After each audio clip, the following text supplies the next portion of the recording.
when it rains, it pours. You've got Arch Manning, who commits to Texas, and less than a week later, as of yesterday, Chad, they had 9 commitments that followed this. They've had 9 it was like an 8-day span since Arch had committed that have followed suit. That is what happens most of the time when you get a top, the top quarterback in the country, especially, but someone of that celebrity status in Arch Manning. But you get a top quarterback and players will follow, especially on offense, and we've seen that now with Texas. I didn't expect it to happen this quickly. I thought it would take a little bit more recruiting from Arch Manning to make it happen, but people are falling in line.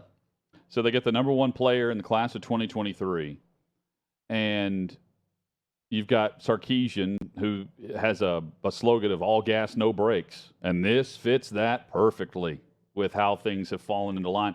And he's done a really nice job, he and his staff, of how they've mentioned this last week. They have started by building from the trenches outward. So last year's recruiting class was heavy offensive and defensive front, and now you're seeing more being poured on top of that, and it really starts with Arch Manning, who comes in a year from now. And I forget the number, but remember one of the early NIL reports was, I think there's 2 big Texas Longhorn collectives.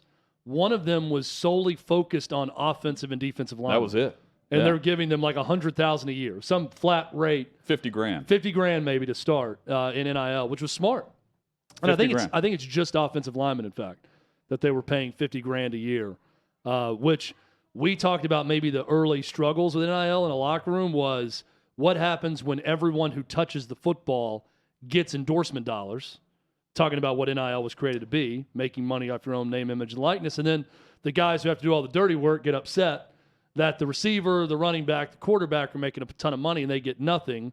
Then you're going to have group negotiating ploys with the offensive line wanting to go and get money as a group, so they get covered as well. And then immediately you had the report about Texas doing it. Arkansas, they have like the Hogs, where every offensive lineman they signed a deal together with some company in Arkansas. So some of this is starting to fall into place. Consider this. So you have Saban, who stands up in front of, and it was a sales pitch to those that are boosters and donors to Alabama, saying, hey, A&M's buying all these players. We're not number 1 right now. We can't keep up with, and he's alluding to the money that's being donated versus the money he needs, right, for the program moving forward.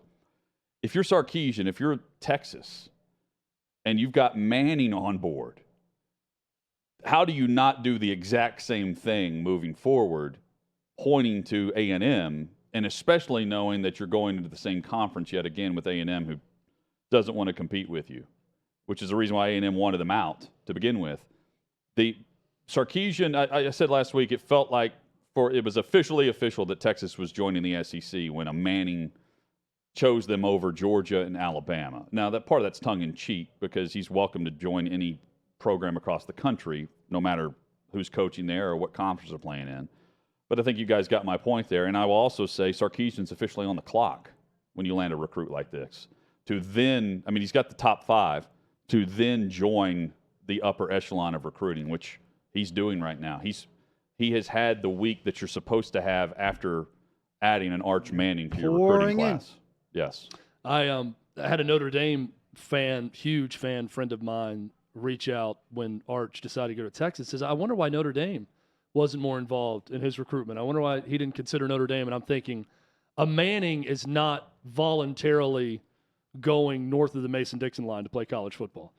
I mean, not going to a school that's not currently in the SEC was a big stretch, was a big shock when he went to Texas. But I don't see any member of the Manning family not playing Southern college football in some way.